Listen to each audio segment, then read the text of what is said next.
ನಮ್ಮ ತಂದೆಯ ದೇವರೇ, ನಿನ್ನ ಪರಿಶುದ್ಧವಾದ ನಮ್ಮ ಸ್ತೋತ್ರವಂದನೆ. ಈ ಸಮಯದಲ್ಲಿ ಉಪವಾಸ ಪ್ರಾರ್ಥನೆ ಆಗಿ ಕೂಡಿ ಬಂದಿದೆ ಸ್ವಾಮಿ. ಕೂಡಿ ಬಂದರೂ ನಮ್ಮೆಲ್ಲರನ್ನ ಒಪ್ಪಿಸ್ಕೊಡ್ತಾ ಇದ್ದೀನಿ. ಪರಿಶುದ್ಧಾತ್ಮ ದೇವರೇ, ನಿಮ್ಮನ್ನು ಆಹ್ವಾನಿಸ್ತಾ ಇದ್ದೀನಿ. ನೀವೇ ನನ್ನೊಟ್ಟಿಗೆ ಬಂದು ನೀವು ಮಾತನಾಡುವಾಗ ನಾವೆಲ್ಲರೂ ನಿನ್ನ ಮಾತನ್ನು ಕೇಳಿ ನಿನ್ನ ವಾಕ್ಯಾನುಸಾರವಾಗಿ ನಾವು ಜೀವಿಸುವಂತೆ ನೀವು ತಾನೇ ಸಹಾಯ ಮಾಡಿ. ಯೇಸುವಿನಂದರು ಪ್ರಾರ್ಥಿಸುತ್ತೇನೆ ತಂದೆ, ಆಮೇನ್ ಆಮೇನ್. ದೇವರು ನಾವು ಸ್ತೋತ್ರವಾಗಲಿ. ಈ ದಿನ ವಾಕ್ಯಾಂಶ, ದೇವರು ನಮಗೆ ರೋಗಗಳನ್ನು ಯಾಕೆ ಕೊಡುತ್ತಾನೆ? ದೇವರು ನಮಗೆ ರೋಗಗಳನ್ನು ಯಾಕೆ ಕೊಡುತ್ತಾನೆ ಅಂಶವನ್ನು ಕುರಿತು ನಾವು ಧ್ಯಾನ ಮಾಡೋಣ. ಅದಕ್ಕೆ ಮೊದಲು ಒಂದು ಕೀರ್ತನೆ ಭಾಗದಲ್ಲಿ ಕೆಲವು ವಚನಗಳನ್ನ ಓದ್ಕೊಳ್ಳೋಣ. ಕೀರ್ತನೆ 34ನೇ ಅಧ್ಯಾಯದಲ್ಲಿ 12-13 ವಚನಗಳನ್ನು ನಾವು ನೋಡುವಾಗ ಇಲ್ಲಿ ಏನ್ ಹೇಳುತ್ತೆ ಅಂದ್ರೆ, ದೀರ್ಘಾಯುಷು ಬೇಕು, ಬಹು ದಿವಸ ಬದುಕಿ ಸುಖವನ್ನು ಅನುಭವಿಸಬೇಕು, ಹಾಗಾದರೆ ಕೆಟ್ಟದ್ದಕ್ಕೆ ಹೋಗದಂತೆ ನಾಲಿಗೆಯನ್ನು ಕಾದುಕೋ, ವಂಚನೆ ಮಾತುಗಳಿಗೆ ಬಿಡದೆ ತುಟಿಗಳನ್ನು ಇಟ್ಟುಕೋ ಎಂಬುದಾಗಿ ಇಲ್ಲಿ ನಾವು ನೋಡ್ತಾ ಇದ್ದೀವಿ. ಮತ್ತು 14ನೇ ವಚನ, ಕೆಟ್ಟದ್ದನ್ನು ಬಿಟ್ಟು ಒಳ್ಳೆಯದನ್ನು ಮಾಡು, ಸಮಾಧಾನವನ್ನು ಆರೈಸಿ ಅದಕ್ಕಾಗಿ ಪ್ರಯಾಸ ಪಡು. ಪ್ರಿಯರೇ, ಈ ವಾಕ್ಯಗಳಲ್ಲಿ ನಾವು ನೋಡುತ್ತೇವೆ, ದೀರ್ಘಾಯುಸ್ಸು ಬೇಕು, ಬಹು ದಿವಸ ಬದುಕಿ ಸುಖವನ್ನು ಅನುಭವಿಸಬೇಕು, ಹಾಗಾದರೆ ಕೆಟ್ಟದ್ದಕ್ಕೆ ಹೋಗದಂತೆ ನಾಲ್ಗೆಯನ್ನು ಕಾದುಕೋ, ವಂಚನೆ ಮಾತುಗಳಿಗೆ ಬಿಡದೆ ತುಟಿಗಳನ್ನು ಇಟ್ಟುಕೊಂತ. ಯಾಕೆ ದೇವರು ನಮ್ಮನ್ನು ಎಚ್ಚರಿಸ್ತಾ ಇದ್ದಾನೆಂದ್ರೆ, ಪ್ರಿಯ ನನ್ನ ಸಹೋದರರೇ, ನಮಗೆ ರೋಗಗಳು ಬರುವುದು ಅನೇಕ ಸಾರಿ ನಮ್ಮ ಆಲೋಚನೆ,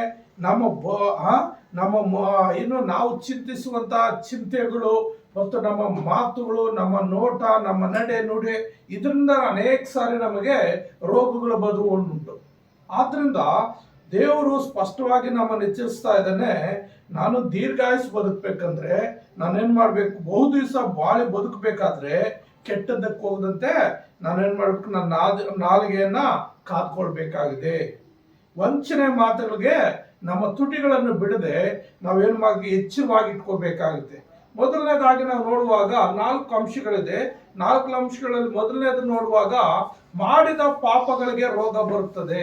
ಅಂದ್ರೆ ನಾವು ಯಾವ ಒಂದು ಪಾಪಗಳನ್ನು ಮಾಡ್ತೀವೋ ಆ ಪಾಪಗಳ ನಿಮಿತ್ತ ನಮಗೆ ರೋಗ ಬರ್ತದೆ ಎಂಬುದಾಗಿ ನಾವು ನೋಡ್ತೀವಿ. ಅನೇಕ ಸಾರಿ ನಾವು ಹೆಚ್ಚು ಕಡಿಮೆ ಏನಿಲ್ಲ, ಎಲ್ಲರೂ ಪಾಪ ಮಾಡಿ ದೇವರ ಮಹಿಮೆಯನ್ನು ಹೊಂದದೇ ಹೋಗಿದ್ದಾರೆ ಎಂಬುದಾಗಿ ನಾವು ಸತ್ಯವೇದದಲ್ಲಿ ನೋಡುತ್ತೇವೆ, ರೋಮ ಪತ್ರಿಕೆಯಲ್ಲಿ. ಹಾಗಾಗಿ ಅನೇಕರು ನಾವು ಮಾಡಿದ ಪಾಪಗಳ ಮುಖಾಂತರ ನಮಗೆ ರೋಗಗಳು ಬರುವುದುಂಟು. ಆದ್ರಿಂದ ನಾವು ಸತ್ಯವೇದದಲ್ಲಿ ನೋಡುವಾಗ, ಯೋಹಾನ ಬರೆದ ಸುವಾರ್ತೆ 5ನೇ ಅಧ್ಯಾಯ 5-9 ವಚನಗಳಲ್ಲಿ ನಾನು ಓದ್ತೀನಿ ನೋಡ್ರಿ. ಇಲ್ಲಿ ಏನ್ ಹೇಳುತ್ತಂದ್ರೆ, ಅಲ್ಲಿ 38 ವರ್ಷದಿಂದ ರೋಗಿಯಾಗಿದ್ದ ಒಬ್ಬ ಮನುಷ್ಯನಿದ್ದನು. ಅವನು ಬಿದ್ದಿರುವುದನ್ನು ಯೇಸು ಕಂಡು, ಇವನು ಹೀಗಾಗಿ ಬಹು ಕಾಲವಾಗಿದೆ ಎಂದು ತಿಳಿದು, ನಿನಗೆ ಸ್ವಸ್ಥವಾಗಲಿಕ್ಕೆ ಮನಸ್ಸುಂಟೋ ಎಂದು ಅವನನ್ನು ಕೇಳಿದ್ದಕ್ಕೆ ಆ ರೋಗಿಯು, ಸ್ವಾಮಿ, ನೀರು ಉಕ್ಕುವಾಗ ನನ್ನನ್ನು ಕೊಳದೊಳಗೆ ಇಳಿಸುವವರು ಒಬ್ಬರು ಇಲ್ಲ, ನಾನು ಬರುವುದರೊಳಗಾಗಿ ನನಗಿಂತ ಮುಂದಾಗಿ ಮತ್ತೊಬ್ಬನು ಇಳಿಯುತ್ತಾನೆ ಅಂದನು. ಯೇಸು ಅವನಿಗೆ, ಎದ್ದು ನಿನ್ನ ಹಾಸಿಗೆಯನ್ನು ಹೊತ್ತುಕೊಂಡು ನಡೆ ಎಂದು ಹೇಳಿದನು. ಆ ಕ್ಷಣವೇ ಆ ಮನುಷ್ಯನು ಸ್ವಸ್ಥನಾಗಿ ತನ್ನ ಹಾಸಿಗೆಯನ್ನು ಹೊತ್ತುಕೊಂಡು ನಡೆದನು ಎಂಬುದಾಗಿ ನಾವು ನೋಡ್ತೇವೆ ಪ್ರಿಯರೇ. ಅಂದ್ರೆ ಇಲ್ಲಿ ಕೂಡ ಯೇಸು ಸ್ವಾಮಿ ತಿಳ್ಕೊಳ್ತಾನೆ. ಯೇಸು ಸ್ವಾಮಿ ಒಂದು ದಿವಸ ಆ ಯೆರೂಸಲೇಮ್ ಬರುವಂತ ಸಂದರ್ಭದಲ್ಲಿ ಅಲ್ಲಿ ಕೊಳಗಳಿದೆ, ಅಲ್ಲಿ ಬೇದಸ್ತ ಎಂಬ ಒಂದು ಕೊಳ ಇದೆ. ಆ ಕೊಳದಲ್ಲಿ ಒಂದು ಆಗಾಗ ನೀರು ಉಕ್ಕುವುದುಂಟು. ಆ ನೀರು ಉಕ್ಕುವಾಗ ಯಾರು ಆ ಕೊಳದಲ್ಲಿ ಮೊದಲು ಹೋಗಿ ಮುಳುಗ್ತಾರೋ ಅವರ ಎಂತ ರೋಗ ಆದ್ರೂ ವಾಸಿ ಆಗ್ತಾ ಇತ್ತು. ಅಂದ್ರೆ ದೇವದೂತರು ಬಂದು ಆ ನೀರನ್ನು ಉಕ್ಕಿಸ್ತಾ ಇದ್ರು. ಆ ನೀರು ಉಕ್ಕುವಾಗ ಯಾರು ಮುಳುಗ್ತಾರೋ ಅವರು ಸ್ವಸ್ಥವಾಗ್ತಾರೆ ಅಂತ ಹೇಳ್ತಾರೆ. ಹಾಗೆ ಅಲ್ಲಿ ಒಬ್ಬ ವ್ಯಕ್ತಿ ಬಂದಿದ್ದಾನೆ. 38 ವರ್ಷ ಆತನು. ಸುಮಾರು 38 ವರ್ಷ ಆ ಬೇದಸ್ತ ಕೊಳದ ಮಂಟಪದಲ್ಲೇ ಇದ್ದಾನೆ. ಆತನು ಯಾರೋ ಅವರು ಬಂಧುಗಳು ತಂದು ಬಿಟ್ಟು ಹೋಗ್ಬಿಟ್ಟಿದ್ದಾರೆ, ಎಲ್ಲರೂ ಬಿಟ್ಟಿದ್ದಾರೆ. 38 ವರ್ಷ ರೋಗಿ ಇದ್ರೆ ಯಾರು ತಾನೇ ಸಹಿಸ್ಕೊಂಡಿರ್ತಾರೆ ಹೇಳ್ರಿ? ಅವ್ರು ಏನ್ ಮಾಡಿದ್ದಾರೆ, ತಂದು ಅಲ್ಲಿ ಕೊಳದ ಹತ್ರ ಬಿಟ್ಟು ಹೋಗಿದ್ದಾರೆ. ಬದುಕು, ಸತ್ರೆ ಸಾಯಿ, ಏನೋ ಊಟ ವ್ಯವಸ್ಥೆ ಅನುಕೂಲ ಮಾಡ್ತೀವಿ ಅಂತೇಳಿ ಊಟ ಇದ್ ಮಾಡಿ ಬಿಟ್ಟು ಹೋಗ್ಬಿಟ್ಟಿದ್ದಾರೆ. ಮತ್ತೆ ಯಾರು ಬಂದಿಲ್ಲ. ಒಂದಾದ ಸಾರಿ ಯೇಸು ಸ್ವಾಮಿ ಆ ಪ್ರಾಂತದಲ್ಲಿ ಆ ಕಡೆ ಹೋಗುವಾಗ ಅಲ್ಲಿ ಆ 38 ವರ್ಷ ರೋಗದಲ್ಲಿ ಬಿದ್ದಿರುವಂತನ ನೋಡ್ತಾ ಇದ್ದಾನೆ. ಅಲ್ಲಿ ಎಷ್ಟೋ ರೋಗಿಗಳಿದ್ದಾರೆ, ಕುಂಟರಿದ್ದಾರೆ, ಕುರುಡರಿದ್ದಾರೆ, ಮೈ ಒಣಗಿರೋದು, ನಾನಾ ರೀತಿಯ ವ್ಯಾಧಿಗಳಿದ್ದಾರೆ. ಆದರೆ ಈ ಒಬ್ಬ ವ್ಯಕ್ತಿ ಯೇಸು ಸ್ವಾಮಿ ಕಣ್ಣಿಗೆ ಕಾಣಿಸ್ತಾ ಇದ್ದಾನೆ. ಯೇಸು ಸ್ವಾಮಿ ಕಣ್ಣಿಗೆ ಕಾಣಿಸುವಾಗ ಯೇಸು ಸ್ವಾಮಿ ಅಮ್ಮನ ನೋಡಿ ಏನಾಗ್ತಾ ಇದೆ, ಈ ಮನುಷ್ಯನು ಹಾಗೆ ತುಂಬಾ ವರ್ಷಗಳಾಗಿದೆ ಅಂತ ತಿಳ್ಕೊಂಡು ಯೇಸು ಸ್ವಾಮಿ ಹತ್ರ ಬರ್ತಾ ಇದ್ದಾನೆ. ಹತ್ರ ಬಂದು ಆ ವ್ಯಕ್ತಿನ ಮಾತಾಡಿಸ್ತಾ ಇದ್ದಾನೆ. ಏನಂತ ಮಾತಾಡಿಸ್ತಾ ಇದ್ದಾನೆ? ನಿನಗೆ ಸ್ವಸ್ಥವಾಗಲಿಕ್ಕೆ ಮನಸ್ಸುಂಟು ಅಂತ ಕೇಳ್ತಾ ಇದ್ದಾನೆ. ಆ ವ್ಯಕ್ತಿ ಒಂದೇ ಮಾತಲ್ಲಿ ಹೇಳ್ಬೋದಾಗಿತ್ತು, ಹೌದು ಸ್ವಾಮಿ ನನ್ಗೆ ಸ್ವಸ್ಥ ಆಗ್ಲಿಕ್ಕೆ ಉಂಟು ಅಂತ ಹೇಳ್ಬೋದಾಗಿದೆ. ಆದ್ರೆ ಅಲ್ಲಿ ಕೂಡ ಆತನು ಮಾತುಗಳು ಬೆರೆಸ್ತಾ ಇದ್ದಾನೆ. ಏನಂತ? ನೀರುಕ್ಕುವಾಗ ನನ್ನನ್ನು ಕೊಳದೊಳಗೆ ಇಳಿಸುವವರು ಯಾರು ಇಲ್ಲ, ಯಾವನೂ ಇಲ್ಲ ಅಂತ ಹೇಳ್ತಾ ಇದ್ದೇನೆ. ಅಂದ್ರೆ ಮತ್ತು ನಾನು ಬರೋದ್ರೊಳಗಾಗಿ ನನಗಾಗಿ ಮುಂದಾಗಿ ಮತ್ತೊಬ್ಬನು ಇಳಿತಾನೆ. ಅಂದ್ರೆ ನೋಡ್ರಿ, ಅವನ ಬಾಯೇ ಅಲ್ಲಿ ಏನೋ ಒಂದು ಪ್ರಶ್ನಾರ್ಥಕವಾಗಿದೆ, ಅವನ ಬಾಯೇ ಒಂದು ವಿಚಿತ್ರವಾಗಿದೆ. ಇಲ್ಲ ಸ್ವಾಮಿ ನನಗೆ, ಹೌದು ಸ್ವಾಮಿ ನನಗೆ ಗುಣವಾಗೋದಕ್ಕೆ ಮನಸ್ಸಿದೆ, ನಾನು ಬಂದು ಸುಮಾರು ವರ್ಷಗಳಾಗಿದೆ, ಒಂದೇ ಸರಲ್ಲ ಹೂ ಅಂದ್ರೆ ಸಾಕಾಗಿತ್ತು. ಅದರಲ್ಲಿ ನೆಪಗಳು ಹೇಳ್ತಾ ಇದ್ದೇನೆ. ಅಂದ್ರೆ ನನಗೆ ಗೊತ್ತಾಗಿರೋ ಮಟ್ಟಿಗೆ ಅವನು ತನ್ನ ಬಾಯಿಂದ ಏನೋ ಪಾಪಗಳು ಮಾಡಿದ್ದಾನೆ, ತನ್ನ ಮಾತುಗಳಿಂದ ಯಾರಿಗೋ ನಿಂದಿಸಿರ್ತಾನೆ, ಯಾರಿಗೋ ಏನೋ ತೊಂದರೆ ಮಾಡಿರ್ತಾನೆ. ಆ ತೊಂದರೆಯಿಂದ ಅವನಿಗೇನಾಗಿದೆ, ರೋಗ ಬಂದಿದೆ. ಆ ರೋಗದಲ್ಲಿ ಹೆಚ್ಚು ಕಡಿಮೆ 38 ವರ್ಷಗಳು. ಯೇಸು ಸ್ವಾಮಿ ಸುವಾರ್ತೆ ಸಾರುವಾಗ 30 ವರ್ಷಕ್ಕೆ ಬರ್ತಾನೆ. ಅದರ ಮಧ್ಯದಲ್ಲಿ 3 ವರ್ಷ ಸುವಾರ್ತೆ ಸಾರ್ತಾನೆ. ಆ 3.5 ವರ್ಷದಲ್ಲಿ ಮಧ್ಯದಲ್ಲಿ ಈತನು ಇದ್ದಾನೆ. ಅಂದ್ರೆ ಯೇಸು ಸ್ವಾಮಿ ಹುಟ್ಟುಕ್ ಮೊದಲೇ ಈತನು ರೋಗಿ ಆಗಿಬಿದ್ದಿದ್ದಾನೆ. ಯೇಸು ಕ್ರಿಸ್ತನು ಹುಟ್ಟುಕ್ ಮೊದಲೇ ರೋಗಿ ಆಗಿ ಬೇರೆಸ್ತ ಕೊಳದಲ್ಲಿ ಇದ್ದಾನೆ. ಅಂದ್ರೆ ಅಲ್ಲಿಗೆ ಎಷ್ಟು ವರ್ಷ ಆಗಿದೆ ಆತನಿಗೆ ಗೊತ್ತಿಲ್ಲ. 38 ವರ್ಷ ರೋಗದಲ್ಲಿ ಇದ್ದಾನಂದ್ರೆ ಅದಕ್ಕೆ ಮುಂಚೆ ಒಂದು ಹೆಚ್ಚು ಕಡಿಮೆ ಅವನು ಪಾಪ ಮಾಡಿದ್ರಿಂದ ರೋಗ ಬಂದಿದೆ ಅಂತ ನಾವು ಮುಂದೆ ಓದ್ಕೊಳ್ತೀವಿ. ಆದ್ರಿಂದ ಅಂದ್ರೆ ಅವನು ಪಾಪ ಮಾಡಿ 38 ವರ್ಷಕ್ಕೆ ಕಳೆದೋಗಿದ್ದ ರೋಗದಿಂದ ಅಲ್ಲಿ ನರಳ್ತಾ ಇದ್ದಾನೆ. ಅದನ್ನ ಯೇಸು ಸ್ವಾಮಿ ಕೇಳುವಾಗ ನಿನ್ಗೆ ಸ್ವಸ್ಥವಾಗ್ಲಿಕ್ಕೆ ಮನಸ್ಸುಂಟು ಅಂದ್ರೆ, ಹೌದು ಸ್ವಾಮಿ ನನಗೆ ಸ್ವಸ್ಥತೆ ಆಗ್ಲಿಕ್ಕೆ ಮನಸ್ಸುಂಟು ಅಂತ ಹೇಳಿದ್ರೆ ಸಾಕಾಗ್ತಾ ಇತ್ತು. ಅವನು ಬಿಡುಗಡೆ ಆಗ್ತಾ ಅಲ್ಲಿ ಕೂಡ ನೆಪ ಹೇಳ್ತಾ ಇದ್ದಾನೆ. ಆದ್ರೂ ಯೇಸು ಸ್ವಾಮಿ ಏನ್ ಮಾಡ್ತಾನೆ, ಅವನ ಮೇಲೆ ಕರುಣೆ ತೋರಿಸಿ ಎದ್ದು ನಿನ್ನ ಹಾಸಿಗೆಯನ್ನ ಎತ್ಕೊಂಡು ಹೋಗು ಅಂತ ಹೇಳುವಾಗ ಆ ಕ್ಷಣವೇ ಅವನಿಗೆ ಸ್ವಸ್ಥತೆ ಆಗ್ತಾ ಇದೆ. ಆ ಕ್ಷಣವೇ ಸ್ವಸ್ಥತೆ ಆಗ್ತಾ. ಅಂದ್ರೆ ನಾವು ಯಾವ ರೀತಿ ಅವನು ಪಾಪ ಮಾಡಿದಾನೆ ಅಂತ ನಾವು ನೋಡುವಾಗ 14ನೇ ವಚನ ನಾವು ಓದ್ಕೊಳ್ಳೋಣ. ಯೋಹಾನ್ ಬರೆದ ಸುವಾರ್ತೆ 5ನೇ ಅಧ್ಯಾಯ 14ನೇ ವಚನದಲ್ಲಿ ನಾವು ನೋಡುತ್ತೇವೆ. ಇದಾದ ಮೇಲೆ ಯೇಸು ಅವನನ್ನು ದೇವಾಲಯದಲ್ಲಿ ಕಂಡುಕೊಂಡು, ನಿನಗೆ ಸ್ವಸ್ಥವಾಯಿತಲ್ಲ, ಇನ್ನು ಮೇಲೆ ಪಾಪ ಮಾಡಬೇಡ ಎಂದು ನಿನಗೆ ಪಾಪ ಮಾಡಬೇಡ, ನಿನಗೆ ಹೆಚ್ಚಿನ ಕೇಡು ಬಂದಿತ್ತು ಅಂದನು. ಅಂದ್ರೆ ನೋಡ್ರಿ, ಹೆಚ್ಚಿನ ಕೇಡು ಬಂದಿತ್ತು ಅಂತ ಅಲ್ಲಿ ನಾವು ಊಹೆ ಮಾಡ್ಬೋದು. ಯೇಸು ಸ್ವಾಮಿ ಮತ್ತೊಂದ್ಸಾರಿ ಅವ್ನು ಕಾಣಿಸ್ಕೊಂಡು ಎಚ್ಚರಿಸ್ತಾ ಇದ್ದಾನೆ, ಇನ್ನು ಮೇಲೆ ನೀನು ಪಾಪ ಮಾಡಬೇಡ, ಮತ್ತೆ ನೀನು ಪಾಪ ಮಾಡಿದ್ರೆ ಇನ್ನೂ ಹೆಚ್ಚಿನ ಕೇಡು ಬರ್ತದೆ. ಅಂದ್ರೆ ಈಗಲೇ 38 ವರ್ಷ ರೋಗದಲ್ಲಿ ನರಳಿದೀಯಾ, ಇನ್ನೂ ಹೆಚ್ಚಿನ ಕೇಡು ಅಂದ್ರೆ ನೀನು ಸಾಯ ತನಕ ರೋಗದಲ್ಲಿ ಇರ್ತೀಯ, ಸತ್ತ ನಂತರ ಕೂಡ ನರಕಕ್ಕೆ ಹೋಗ್ತೀಯ ಅಂತ ಹೇಳಿ. ಆದ್ರಿಂದ ಪ್ರಿಯ ನನ್ನ ಸಹೋದರರೇ, ನಾ ಮಾಡಿದ ಪಾಪಗಳಿಗಾಗಿ ರೋಗ ಬರ್ತದೆ. ರೋಗಗಳು ಸುಮ್ಮನೆ ಬರೋದಿಲ್ಲ. ನಾವು ಮಾಡಿದ ಪಾಪಗಳ ಮುಖಾಂತರ ರೋಗಗಳು ಬರ್ತದೆ. ಅನೇಕ ರೋಗಗಳಲ್ಲೇ ಸತ್ತೋಗ್ಬಿಡ್ತಾರೆ. ಆ ರೋಗ ವಾಸಿ ಆಗ್ದಾನೆ ಸತ್ತೋಗ್ಬಿಡ್ತಾರೆ.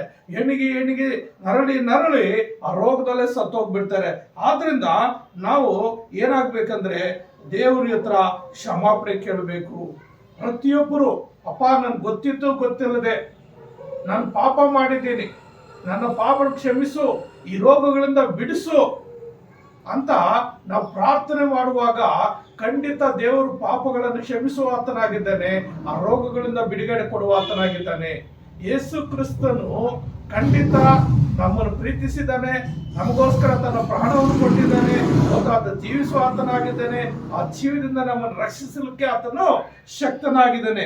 ಯಾರು ದೇವರ ಮುಂದೆ ಪಾಪಗಳು ಹರಕೆ ಮಾಡ್ಕೊಳ್ತಾರೋ ಅವರು ಏನ್ ಮಾಡ್ತಾರೆ, ಅವನ್ನ ರಕ್ಷಿಸಲು ಆತನು ಶಕ್ತನಾಗಿರ್ತಾನೆ. ನಾವು ವಿಮೋಚನ ಕಾಂಡದಲ್ಲಿ ನಾವು ನೋಡ್ತೇವೆ. ವಿಮೋಚನ ಕಾಂಡ 20ನೇ ಅಧ್ಯಾಯದಲ್ಲಿ ಒಂದು ಮಾತಿದೆ. ವಿಮೋಚನ ಕಾಂಡ 20ನೇ ಅಧ್ಯಾಯದಲ್ಲಿ 3-4 ವಚನಗಳಲ್ಲಿ ಏನ್ ಹೇಳುತ್ತಂದ್ರೆ, ನಾನಲ್ಲದೆ ನಿನಗೆ ಬೇರೆ ದೇವರುಗಳಿರಬಾರದು. ಅಂದ್ರೆ ನಾವು ದೇವರ ಮಕ್ಕಳಾಗಿರುವಾಗ ನಾವು ದೇವರ ಆಜ್ಞೆ ಕೈಕೊಂಡು ಒಬ್ಬರೇ ದೇವರಾದಂತ ಯೇಸು ಕ್ರಿಸ್ತನನ್ನು ಆರಾಧಿಸಿ ಆತನ ಮಕ್ಕಳಾಗಿರ್ಬೇಕು. ಆತನ ಮಕ್ಕಳಾಗಿರುವಾಗ ಒಂದು ವೇಳೆ ನಮ್ಗೆ ಸಮಸ್ಯೆಗಳು ಎದುರಾದ್ರೂ ನಾವು ಆತನ ಮಕ್ಕಳಾಗಿರೋದ್ರಿಂದ ಆತನ ಏನ್ ಮಾಡ್ತಾನೆ, ನಮ್ಮನ್ನು ಬಿಡಿಸಲು ಶಕ್ತನಾಗಿದ್ದಾನೆ. ಹಾಲೆಲೂಯಾ, ದೇವರ ನಾಮ ಸ್ತೋತ್ರವಾಗ್ಲಿ. ಎರಡನೇದಾಗಿ ನಾವು ನೋಡುವಾಗ ಪರೀಕ್ಷೆಗಾಗಿ ರೋಗ ಬರುತ್ತದೆ, ಪರೀಕ್ಷೆಗಳಿಗಾಗಿ ರೋಗ ಬರ್ತದೆ. ಅನೇಕ ಸಾರಿ ನಾವು ನೀತಿವಂತರಾಗಿದ್ದೀವಿ, ನಾವು ಶುದ್ಧರಾಗಿದ್ದೀವಿ, ಆದರೂ ನಮ್ಗೆ ದೇವರಾಜ್ಞೆ ಒಂದು ನಾವು ಮೀರ್ತಾ ಇಲ್ಲ. ದೇವರು ನಂಬಿದಾಗ್ನಿಂದ, ದೇವ್ರ ಮಕ್ಕಳಾಗಿ ಜೀವಿಸಿದಾಗ್ರಿಂದ ನಾವು ಎಷ್ಟೋ ಚೆನ್ನಾಗಿ ದೇವರಲ್ಲಿ ಒಂದು ಆಜ್ಞೆ ಮೀರದೆ ಪ್ರತಿ ವಾರ ದೇವರ ಆಲಯಕ್ಕೆ ಹೋಗ್ತೀವಿ, ಪ್ರತಿದಿನ ಕುಟುಂಬ ಪ್ರಾರ್ಥನೆ ಮಾಡ್ತೀವಿ, ಪ್ರತಿದಿನ ನಾವು ಪ್ರಾರ್ಥನೆ ಮಾಡಿದ್ದು ಯಾವ ಕಾರ್ಯ ಮಾಡಲ್ಲ, ಯಾವ ಕೆಲಸ ಮಾಡೋದಿಲ್ಲ. ಮತ್ತು ದೇವರಿಗೆ ನಾವು ಕೊಡುವಂತ ಸಲ್ಲಿಸುವಂತ ದಶಮ ಭಾಗ ಆಗ್ಲಿ, ಕಾಣಿಕೆಗಳಾಗ್ಲಿ, ದಾನ ಧರ್ಮಗಳಾಗ್ಲಿ, ಸತ್ಕ್ರಿಯೆಗಳಾಗ್ಲಿ ಎಲ್ಲ ಮಾಡ್ತೀವಿ. ಆದ್ರೂ ನಮ್ಗೆ ಯಾಕೆ ಈ ರೋಗ, ಯಾಕೆ ನಮ್ಗೆ ಈ ಸಮಸ್ಯೆ, ಯಾಕೆ ನಮ್ಗೆ ಈ ಕಷ್ಟಗಳು ಅಂತ ಅನೇಕ ಕುಟುಂಬಗಳಲ್ಲಿ ಚಿಂತೆಗೆ ಒಳಗಾಗುವುದು ಉಂಟು. ಆದ್ರೆ ನಾವು ಸತ್ಯವೇದದಲ್ಲಿ ನೋಡ್ತೇವೆ, ಒಬ್ಬ ಭಕ್ತನಿದ್ದಾನೆ, ಯಾರು, ಯೋಬನು ಎಂತವನೆಂಬುದಾಗಿ ನಾವು ನೋಡುವಾಗ ಯೋಬನು ಎಂತವನಂತ ನೋಡು, ಯೋಬ 1ನೇ ಅಧ್ಯಾಯ 1ನೇ ವಚನದಲ್ಲಿ ನೋಡುವಾಗ, ಉಚ್ಚ ದೇಶದಲ್ಲಿ ಯೋಬನೆಂಬ ಒಬ್ಬ ಮನುಷ್ಯನಿದ್ದನು. ಅವನು ದೇವರಲ್ಲಿ ಭಯಭಕ್ತಿಯುಳ್ಳನಾಗಿ ಕೆಟ್ಟದನ್ನು ನಿರಾಕರಿಸುತ್ತಾ ನಿರ್ದೋಷಿಯು ಯಥಾರ್ಥ ಚಿತ್ತನು ಆಗಿದ್ದನು ಎಂಬುದಾಗಿ ನಾವು ನೋಡುತ್ತೇವೆ. ಏನು, ಅವನು ನಿರ್ದೋಷಿ ಯಥಾರ್ಥ ಚಿಂತನು ಆಗಿದ್ರು ಅಂದ್ರೆ ಯಾವುದು ಅವನಲ್ಲಿ ಪಾಪ ಇಲ್ಲ, ಕೆಟ್ಟದ್ದು ಯಾವುದು ಆತನ ಹತ್ರ ಬರ್ತಾ ಇರಲಿಲ್ಲ. ಮತ್ತು ದೇವರಲ್ಲಿ ಭಯ ಮತ್ತು ಭಕ್ತಿ ಎರಡು ಉಳ್ಳವನಾಗಿದ್ದ ಅಂತ ಯಥಾರ್ಥವಂತರ ಜೀವಿತದಲ್ಲಿ. ಅಷ್ಟೇ ಅಲ್ಲದೆ ತನ್ನ ಮಕ್ಕಳು ಒಂದು ವೇಳೆ ಏನಾದರೂ ತಪ್ಪು ಮಾಡಿರ್ತಾರೇನೋ, ಏನಾದ್ರೂ ಪಾಪ ಮಾಡ್ತಾರೆ ಅಂತೇಳಿ ಅವನೇನ್ ಮಾಡ್ತಾ ಇದ್ದಾನಂದ್ರೆ ತನ್ನ ಮಕ್ಕಳಿಗೂ ಶುದ್ಧೀಕರಿಸ್ತಾ ಇದ್ದಂತೆ. ಅವ್ರ ಸಂಖ್ಯೆಗೆ ತಕ್ಕಂತೆ 5ನೇ ವಚನದಲ್ಲಿ ನಾವು ನೋಡುತ್ತೇವೆ. ಏನಂತ ನೋಡ್ತೀವಿ ಅಂದ್ರೆ, ಅವು ತನ್ನ ಸರಿ ತೀರಿದ ನಂತರ ಯೋಬನು ತನ್ನ ಮಕ್ಕಳನ್ನು ಒಂದು ವೇಳೆ ಹೃದಯದಲ್ಲಿ ದೇವರನ್ನು ದೂಷಿಸಿ ಪಾಪ ಮಾಡಿರಬಹುದು ಎಂದು ಅವರನ್ನು ಶುದ್ಧಿಪಡಿಸಿ ಬೆಳಗ್ಗೆ ಎದ್ದು ಅವರ ಸಂಖ್ಯೆಗೆ ತಕ್ಕಂತೆ ಹೋಮಗಳನ್ನು ಅರ್ಪಿಸುತ್ತಿದ್ದನು. ಹೀಗೆ ಯೋಬನು ಕ್ರಮವಾಗಿ ಮಾಡುತ್ತಿದ್ದನು. ಏನಂತ, ತನ್ನ ಮಕ್ಕಳು, ತನ್ನ ಹೆಂಡತಿ, ತನ್ನ ಕುಟುಂಬದಲ್ಲಿ ಯಾರೂ ಪಾಪ ಮಾಡಬಾರ್ದು, ಎಲ್ಲರಿಗೂ ದೇವರ ಯಜ್ಞವನ್ನು ಸಮರ್ಪಿಸಿ ಪ್ರತಿಯೊಬ್ಬರೂ ಶುದ್ಧೀಕರಿಸ್ತಾ ಇದ್ದಂತ ಪ್ರತಿದಿನ ಬೆಳಗ್ಗೆ. ಅಂತ ಯೋಬನ ಒಂದು ಜೀವಿತದಲ್ಲಿ ಆಕಸ್ಮಿಕವಾಗಿ ಶೋಧನೆ ಬಂದ್ಬಿಡ್ತದೆ. ಒಂದಾನೊಂದು ಕಾಲದಲ್ಲಿ ನಾವು ನೋಡ್ತೀವಿ, ಇಲ್ಲಿ ವಚನಗಳಲ್ಲಿ ನಾವು ನೋಡುವಾಗ 9-10ನೇ ವಚನದಲ್ಲಿ 9-10ನೇ ವಚನದಲ್ಲಿ ಏನಾಗುತ್ತೆ ಅಂದ್ರೆ 8ರಿಂದ ನಾವು ಓದ್ಕೊಳ್ಳೋಣ. ಆಗ ಯೆಹೋವನು ತನ್ನ ದಾಸನಾದ ಯೋಬನ ಮೇಲೆ ಗಮನವಿಟ್ಟೆಯ, ಅಂದ್ರೆ ಯಾರನ್ನು ಕೇಳ್ತಾ ಇದ್ದಾರೆ ಈ ಮಾತು? 7ನೇ ವಚನ ನೋಡ್ಕೋಬೇಕಾಗುತ್ತೆ. ಏನಂದ್ರೆ 6ನೇ ವಚನದಿಂದ ನೀವು ಮನೇಲಿ ಓದ್ಕೊಳ್ರಿ. ಇಲ್ಲಿ ಏನಾಗ್ತಾ ಇದೆ ಅಂದ್ರೆ, ಒಂದು ಸಾರಿ ದೇವದೂತರು ಎಲ್ಲ ಸೇರಿ ಒಂದು ಮೀಟಿಂಗ್ ಮಾಡ್ತಾರೆ. ಆ ಮೀಟಿಂಗ್ ಮಾಡುವಂತ ಸಂದರ್ಭದಲ್ಲಿ ಏನಾಗುತ್ತಂದ್ರೆ, ಅಲ್ಲಿ ದೇವದೂತರು ಇರ್ತಾರೆ. ಅಲ್ಲಿ ಆಪಾದಕರಾದಂತ, ದೇವರಿಂದ ತಳ್ಳಲ್ಪಟ್ಟಂತ ಆ ಲೂಸಿಫರ್ನಾಗಿದ್ದಂತ ಯಾರು ಸೈತಾನನ್ ಕೂಡ ಆ ಮೀಟಿಂಗ್ ಬರ್ತಾನೆ. ಆ ಮೀಟಿಂಗ್ ಬರುವಾಗ ದೇವರು ಆ ಸೈತಾನನ್ ಕೇಳ್ತಾನೆ, ಎಲ್ಲಿಂದ ಬಂದ್ರೆ ಅಂದ್ರೆ, ಆ ಭೂಲೋಕದಲ್ಲಿ ಅಲ್ಲಲ್ಲಿ ಇದ್ದು ಸುತ್ತಾಡ್ಕೊಂಡು ಬಂದೆ ಅಂತ ಹೇಳುವಾಗ ಅಲ್ಲಿ ಏನಾಗ್ತದೆ ಅಂದ್ರೆ, ದೇವರು ನೋಡು, ಅಲ್ಲಿ ಈ ಭೂಲೋಕದಲ್ಲಿ ನನ್ನ ಭಕ್ತನೊಬ್ಬನಿದ್ದಾನೆ, ನಾನು ಆರಿಸ್ಕೊಂಡಂತ ನನ್ನ ಭಕ್ತನೊಬ್ಬನೇನಾದೇನೆ, ಅವನು ನನ್ನಲ್ಲಿ ಭಯಭಕ್ತಿಯುಳ್ಳವನಾಗಿದ್ದಾನೆ, ಕೆಟ್ಟದನ್ನು ನಿರಾಕರಿಸ್ತಾ ಇದ್ದಾನೆ, ನಿರ್ದೋಷಿ ಆಗಿದ್ದಾನೆ, ಅವನ ಮೇಲೆ ಗಮನ ಇಟ್ಟಂತ ಹೇಳಿದ್ರೆ, ಅಲ್ಲಿ ದೇವರು ಏನು ಕೇಳುವಾಗ ಸೈತಾನ ದೇವ್ರಿಗೆ ಹೇಳ್ತಾನೆ, ನಾನು ನೋಡ್ಕೊಂಡು ಬಂದೆ, ಆದ್ರೆ ನಾನೇ ಅಲ್ಲಿ ಒಂದು ಕಾರ್ಯ ಆಗ್ತಾ ಇದೆ. ಏನ್ ಕಾರ್ಯ ಅಂದ್ರೆ, 10ನೇ ವಚನದಲ್ಲಿ, ನೀನು ಅವನಿಗೂ ಅವನ ಮನೆಗೂ ಅವನ ಎಲ್ಲಾ ಸ್ವಾಸ್ಥ್ಯಕ್ಕೂ ಸುತ್ತಲೂ ಬೇಲಿಯನ್ನು ಹಾಕಿದೆಯಲ್ಲ, ಅವನು ಹಾಕಿದ ಕೈ ಕೆಲಸವನ್ನು ನೀನು ಸಫಲ ಮಾಡ್ತಿರುವುದರಿಂದ ಅವನ ಸಂಪತ್ತು ದೇಶದಲ್ಲಿ ವೃದ್ಧಿಯಾಗುತ್ತಾ ಬಂದಿದೆ.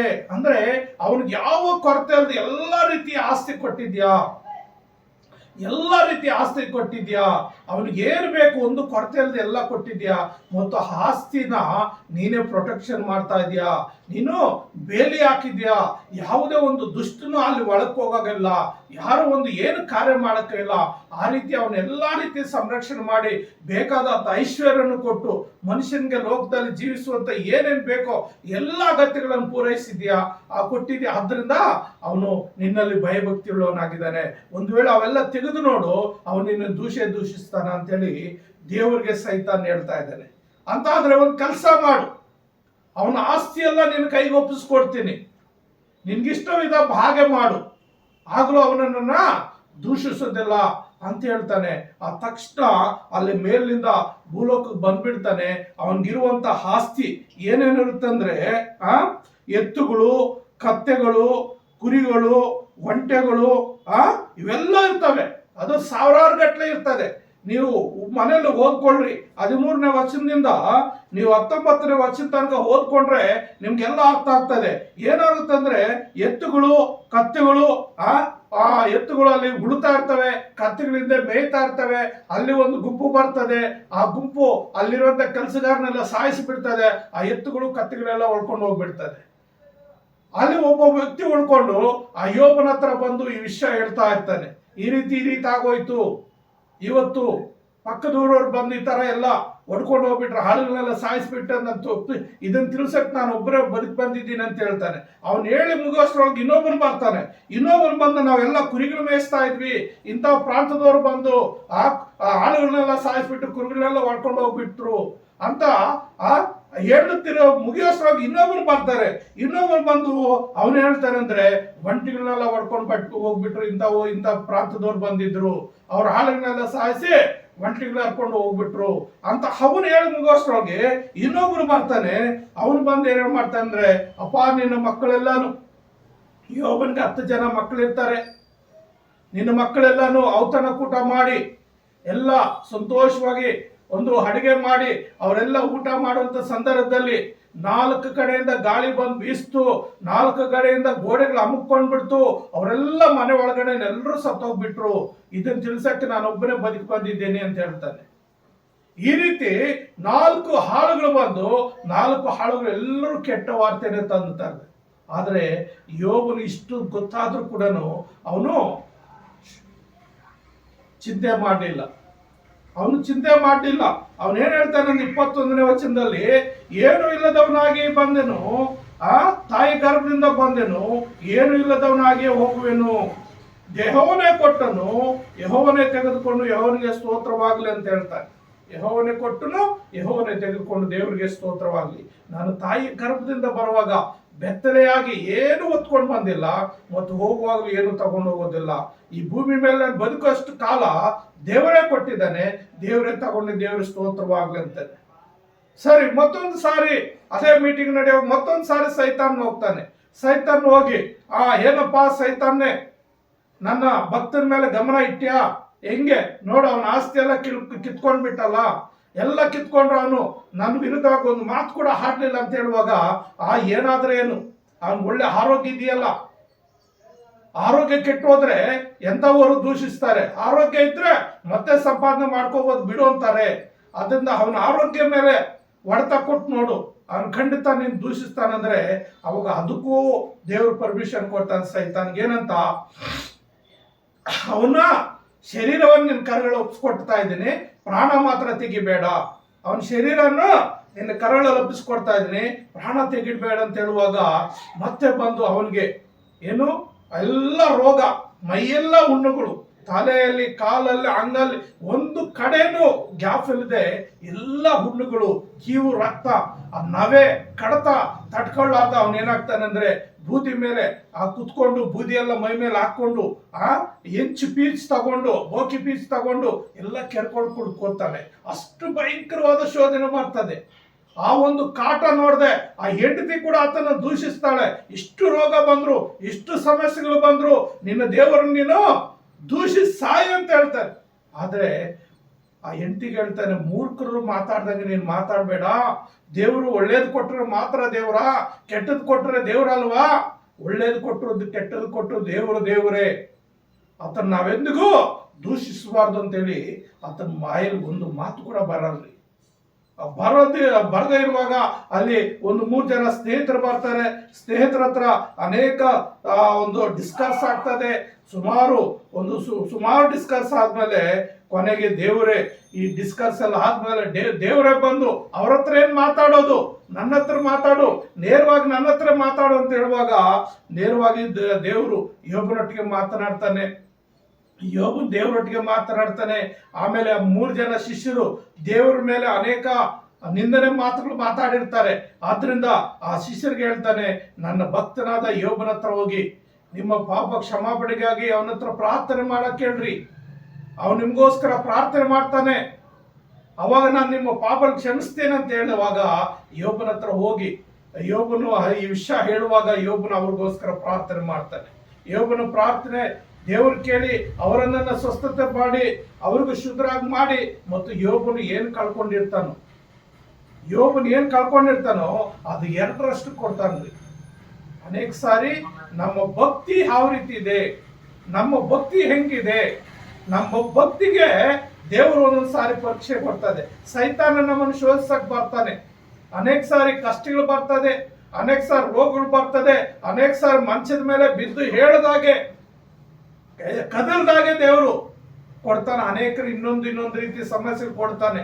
ಆದ್ರೆ ಏನೇ ಕೊಟ್ಟರು ಏನೇ ತೆಗೆದುಕೊಂಡ್ರು ದೇವರಲ್ಲಿ ಯಾರು ಭಯಭಕ್ತಿಯುಳ್ಳವರಾಗಿರ್ತಾರೋ ಅವ್ರನ್ನ ಖಂಡಿತ ಈ ಲೋಕದಲ್ಲಿ ಕೂಡ ಆಶೀರ್ವಾದ ಮಾಡ್ತಾನೆ ಮತ್ತು ಪರಲೋಕದಲ್ಲಿ ನಿತ್ಯ ಜೀವಿತವನ್ನು ಕೊಡ್ಲಿಕ್ಕೆ ಆತನ ಶಕ್ತನಾಗಿದ್ದಾನೆ. ನಾವು ಮೂರನೇದಾಗಿ ನೋಡುವಾಗ ರೋಗ ಯಾಕೆ ನಮ್ಗೆ ಬರ್ತದೆ ಅಂದ್ರೆ ಗುಣಗುಟ್ಟುವುದರಿಂದ ಅಥವಾ ಅಸೂಯೆ ಪಡುವುದರಿಂದ ರೋಗ ಬರುತ್ತದೆ. ಅನೇಕರ ಜೀವಿತದಲ್ಲಿ ಈ ಗುಣಗುಟ್ಟುಗೆ ಪ್ರಪಂಚದಲ್ಲಿ ಜಾಸ್ತಿ ಇದೆ, ಅಸೂಯೆ ಜಾಸ್ತಿ ಇದೆ. ಒಬ್ಬರು ಬಟ್ಟೆ ಹಾಕೊಂಡ್ರೆ, ಸ್ವಲ್ಪ ನೀಟಾದ ಬಟ್ಟೆ ಐರನ್ ಮಾಡಿ ಬಟ್ಟೆ ಹಾಕೊಂಡ್ರೆ ಕೆಲವು ಕಣ್ಣುಗಳಿಗೆ ಚುಚ್ಚಿದಂಗಾಗುತ್ತೆ. ಒಳ್ಳೆ ಬಟ್ಟೆ ಕೂಡ ಹಾಕೋಬಾರ್ದು, ಒಳ್ಳೆ ಊಟ ಮಾಡಬಾರ್ದು, ಒಳ್ಳೆ ಮಾತುಗಳಾಡಬಾರ್ದು, ಒಳ್ಳೆ ಸ್ವಲ್ಪ ಅವ್ರ ಮುಂದೆ ಸ್ವಲ್ಪ ಹೆಚ್ಚಿನ ಆಗಬಾರ್ದು. ಅಸೂಯೆ ಪಡ್ತಾ ಇರ್ತಾರೆ, ಬೇರೆವಾದ ಗುಣಗುಡ್ತಾ ಇರ್ತದೆ, ಇಲ್ಲದ ಸಲ್ಲದ ಮಾತುಗಳು ಆಡ್ತಾ ಇರ್ತಾರೆ. ಹೆಣ್ಣು ಬಂತು, ಹೇಗ್ ಬಂತು, ಯಾರು ಮುಳುಗಿಸಿದ್ರು, ಯಾರು ಎಬ್ಬರಿಸಿದ್ರು, ಇತರ ನಾನಾ ರೀತಿ ಮಾತುಗಳು ಏನಾಗ್ತಾ ಇರ್ತದೆ, ಬರ್ತಾ ಇರ್ತದೆ. ಆದ್ರಿಂದ ನಾವು ಅರಣ್ಯಕಾಂಡದಲ್ಲಿ ನಾವು ನೋಡುತ್ತೇವೆ. ಅರಣ್ಯಕಾಂಡದಲ್ಲಿ ಇಲ್ಲಿ ಒಂದು ಕಾರ್ಯ ನಡೀತಾ ಇದೆ ನೋಡ್ರಿ. ಅರಣ್ಯಕಾಂಡ 12ನೇ ಅಧ್ಯಾಯ 1-2 ವಚನಗಳಲ್ಲಿ ನಾವು ನೋಡುವಾಗ 12ನೇ ಅಧ್ಯಾಯ 1-2 ವಚನಗಳಲ್ಲಿ ಇಲ್ಲಿ ಮೋಶೆ ಮತ್ತು ಆರೋನ ಮಿರ್ಯಾಮಳು ಇವರು 3 ಒಂದೇ ತಂದೆ ಮಕ್ಕಳು, ಒಂದೇ ತಾಯಿ ಮಕ್ಕಳು, ಒಂದೇ ತಂದೆ ಒಂದೇ ತಾಯಿ ಮಕ್ಕಳು 3 ಜನ. ಯಾರ್ಯಾರು? ಮಿರ್ಯಾಮಳು, ಆರೋನನು ಮತ್ತು ಮೋಶೆ. ಈ 3 ಜನ ಒಂದೇ ತಂದೆ ಮಕ್ಕಳಾಗಿರ್ತಾರೆ. ಆದ್ರೆ ದೇವರು ಮೋಶೆನ ಉನ್ನತಾಧಿಕಾರಿಯಾಗಿ ಆರಿಸ್ಕೊಂಡಿರ್ತಾನೆ. ಮೋಶೆಯನ್ನ ಉನ್ನತಾಧಿಕಾರಿಯಾಗಿ ತನ್ನ ಸೇವೆ ಮಾಡುವುದಕ್ಕಾಗಿ, ತನ್ನ ಜನರನ್ನ ಐಗುಪ್ತ ದೇಶದಿಂದ ಬಿಡಿಸಿ ರಕ್ಷಿಸುವುದಕ್ಕಾಗಿ ಮೋಶೆನ ದೇವರು ಆರಿಸ್ಕೊಂಡು ಆ ಮೋಶೆನಿಗೆ ಒಂದು ಪ್ರಧಾನ ಸ್ಥಾನ ಕೊಟ್ಟಿರ್ತಾನೆ. ಒಂದು ಲೀಡರ್ಶಿಪ್, ಒಂದು ಪ್ರವಾದಿಯಾಗಿ ನೇಮಿಸಿರ್ತಾನೆ. ಆದ್ರೆ ಅಲ್ಲಿ ಆರೋನಗೂ ಒಂದು ಸ್ಥಾನ ಕೊಟ್ಟಿರ್ತಾನೆ, ಮಿರ್ಯಾಮಳಿಗೂ ಒಂದು ಸ್ಥಾನ ಇರ್ತದೆ. ಮಿರ್ಯಾಮಳು ಒಳ್ಳೆ ಹಾಡುಗಾರ್ತಿ ಆಗಿರ್ತಾಳೆ. ಒಂದು ಹಾಡುಗಳಾಡಿ ಕುಣಿತು ಕುಪ್ಪಳಿಸುವಂತ, ದೇವರ ನಾಮವನ್ನು ಮಹಿಮೆ ಪಡಿಸುವಂತನಾಗಿರ್ತಾಳೆ. ಆರೋನನು ಯಾಜಕನಾಗಿರ್ತಾನೆ, ಮೋಶೆ ಒಬ್ಬ ಪ್ರವಾದಿ ಆಗಿರ್ತಾರೆ. ಮೋಶೆ ಮುಖಾಂತರ ಇವರೆಲ್ಲ ನಡೆಸಲ್ಪಡ್ತಾ ಇರ್ತಾರೆ. ಆದ್ರೆ ಅಲ್ಲಿ ನಾವು ನೋಡುವಾಗ ಮೋಶೆ ಬಹು ಸಾತ್ವಿಕನು ಅಂತ ಹೇಳಿ ನಾವು ನೋಡ್ತೇವೆ. ಅಲ್ಲಿ ನೀವು ಮನೆಗಳಲ್ಲಿ ಓದ್ಕೊಳ್ರಿ. 1ನೇ ಅಧ್ಯಾಯ 12ನೇ ಅಧ್ಯಾಯ 1-8 ವಚನಗಳ ತನಕ ನೋಡುವಾಗ ಅಲ್ಲಿ ಏನಾಗುತ್ತಂದ್ರೆ, ಈ ಮಿರ್ಯಾಮಳು ಆರೋನನು ಮೋಶೆ ವಿರುದ್ಧವಾಗಿ ಗುಣಗುಡ್ತಾರೆ. ಅದೇನು, ಮೋಶೆನೇ ಎಲ್ಲ ಮಾಡ್ಬೇಕಾ, ನಮಗೆ ಜ್ಞಾನ ಇಲ್ವಾ, ನಿಮಗ್ ತಿಳುವಳಿಕೆ ಇಲ್ವಾ, ನಾವು ನಡ್ಸಲ್ವಾ, ನಾವು ಮಾಡಲ್ವಾ, ಈ ರೀತಿ ಅವರು ತಮ್ಮಲ್ಲಿ ತಾವು ಏನ್ ಮಾಡ್ತಾರೆ, ಗುಣಗುಡ್ತಾರೆ. ನೋಡಿ 6ನೇ ವಚನದಲ್ಲಿ ನಾವು ನೋಡ್ತೀವಿ, ನನ್ನ ಮಾತನ್ನು ಕೇಳ್ರಿ, ನಿಮ್ಮಲ್ಲಿ ಪ್ರವಾದಿ ಇದ್ದರೆ ನಾನು ಅವನಿಗೆ ಜ್ಞಾನ ದೃಷ್ಟಿಯಲ್ಲಿ ಕಾಣಿಸಿಕೊಳ್ಳುವೆನು, ಇಲ್ಲವೇ ಸ್ವಪ್ನದಲ್ಲಿ ಅವನ ಸಂಗಡ ಮಾತಾಡುವೆನು. ನನ್ನ ಸೇವಕನಾದ ಮೋಶೆ ಅಂತವನಲ್ಲ, ಏನು ನನ್ನ ಸೇವಕನಾದ ಮೋಶೆ ಅಂತವನಲ್ಲ, ಅವನು ನನ್ನ ಮನೆಯಲ್ಲೆಲ್ಲ ನಂಬಿಗಸ್ತನು. ನಾನು ಅವನ ಸಂಗಡ ನಾನು ಗೂಢವಾಗಿಲ್ಲ, ಪ್ರತ್ಯಕ್ಷದಲ್ಲಿಯೂ ಸ್ಪಷ್ಟವಾಗಿಯೇ ಮಾತಾಡುವೆನು. ಅವನು ಯೆಹೋವನ ಸ್ವರೂಪವನ್ನು ದೃಷ್ಟಿಸುವವನು. ಹೀಗಿರಲು ನೀವು ನನ್ನ ಸೇವಕನಾದ ಮೋಶೆ ವಿರುದ್ಧವಾಗಿ ಮಾತಾಡೋದಕ್ಕೆ ಭಯಪಡಬೇಕಾಗಿತ್ತು. ಯಾವಾಗ ವಿರುದ್ಧವಾಗಿ ಮಾತಾಡೋದಕ್ಕೆ ಭಯಪಡದೆ, ಮೋಶೆನ ತನ್ನ ತಮ್ಮನಾದರೂ ದೇವರ ಸೇವಕನೇ, ಸೇವಕನ ಕೊಡುವಂತ ಗೌರವ ಕೊಡಲೇಬೇಕು. ಕುಟುಂಬದವರಾಗ್ಲಿ ಯಾರೇ ಆಗಲಿ ನಿಮ್ಮ ಕುಟುಂಬಗಳಲ್ಲಿ ಯಾರಾದರೂ ದೇವರ ಸೇವಕರಿದ್ರೆ, ದೇವರ ಪ್ರತಿನಿಧಿಗಳಾಗಿ ಕೆಲಸ ಮಾಡ್ತಾ ಇದ್ರೆ, ನೀವು ದೊಡ್ಡವರಾಗ್ಲಿ ಚಿಕ್ಕವರಾಗ್ಲಿ ಯಾರೇ ಆಗಿರ್ಲಿ ಅವ್ರಿಗೆ ನೀವು ಗೌರವ ಕೊಡಬೇಕು. ಇವರು ಸ್ವಂತದವರೇ, ಅಕ್ಕ ಅಣ್ಣನೇ, ಆದ್ರೆ ಅವ್ರು ಗೌರವ ಹುಡ್ತಾ ಮೋಶೆ ವಿರುದ್ಧವಾಗಿ ಗುಣಗುಟ್ಟಿದ್ರಿಂದ ಮಿರಿಯಾಮಳಲ್ಲಿ ಗುಣಗುಡ್ತಾಳೆ. ಮಿರಿಯಾಮಲ್ ಗುಣಗುಟ್ಟಿದ್ರೆ ಮಿರಿಯಾಮಲ್ಗೆ ಏನು ರೋಗ ಬಂತು? ಬಿಳಿ ತೊನ್ನು ರೋಗ ಬಂತು. ಅವಾಗ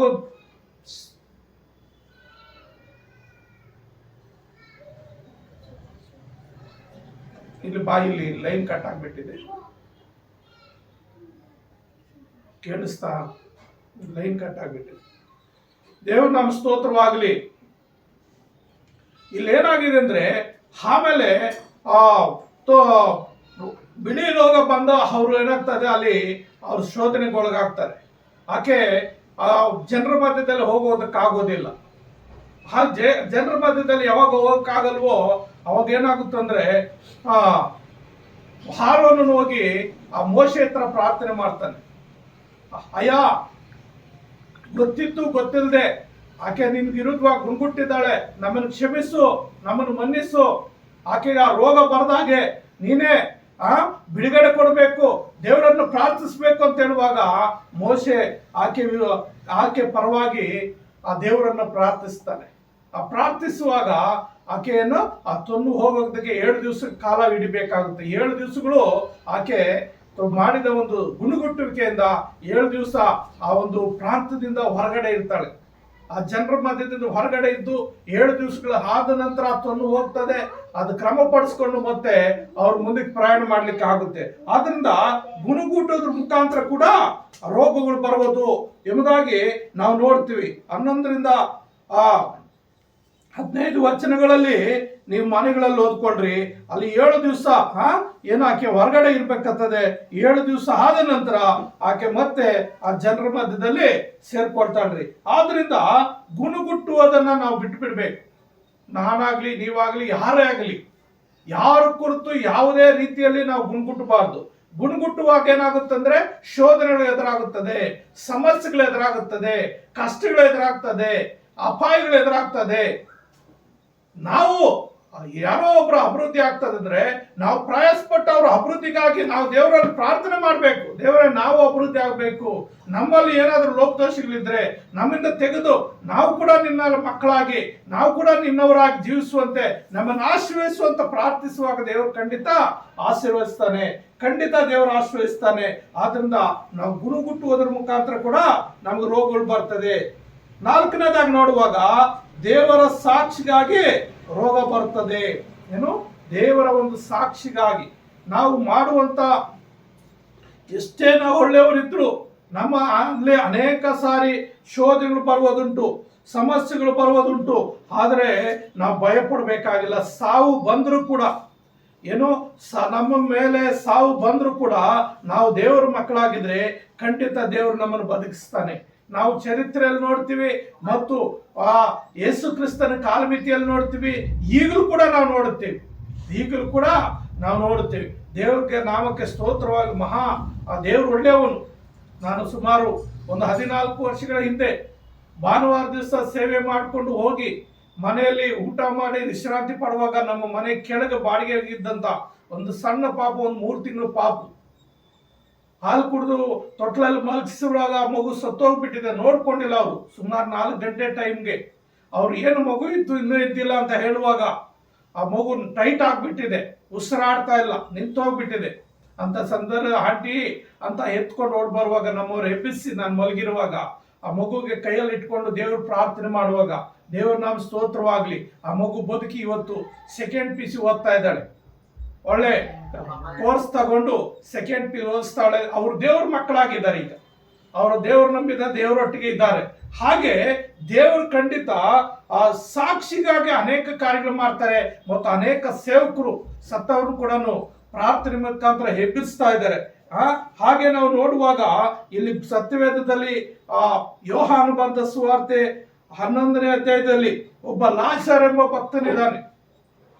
ಲಾಜರು, ಮಾರ್ತಾ ಮರಿಯಳು ಇವರು ದೇವರಿಗೆ ಅತಿ ಪ್ರಿಯರು ಮತ್ತು ಲಾಜರ್ನು ಯೇಸು ಕ್ರಿಸ್ತನ ಸ್ನೇಹಿತನಾಗಿರ್ತಾನೆ, ಒಳ್ಳೆ ಸ್ನೇಹಿತನಾಗಿರ್ತಾನೆ. ಅವರು ಬೇತಾನ್ಯ ಪ್ರಾಂತ್ಯಕ್ಕೆ ಬರುವಾಗ ಇವ್ರ ಮನೆಯಲ್ಲೇ ಈ ಮಾರ್ತಾ ಮರಿಯಳು ಲಾಜರ್ ಮನೆಯಲ್ಲಿ ಉಳ್ಕೊಳ್ತಾ ಇದ್ದ ಯೇಸು ಸ್ವಾಮಿ. ಆ ಊಟೋಪಚಾರ ಮಾಡಿ ಮತ್ತು ಅವ್ರ ಪ್ರಾಂತ್ಯ ಮುಗಿಸ್ಕೊಂಡು ಬೇರೆ ಕಡೆ ಹೋಗ್ತಾ ಇದ್ರು.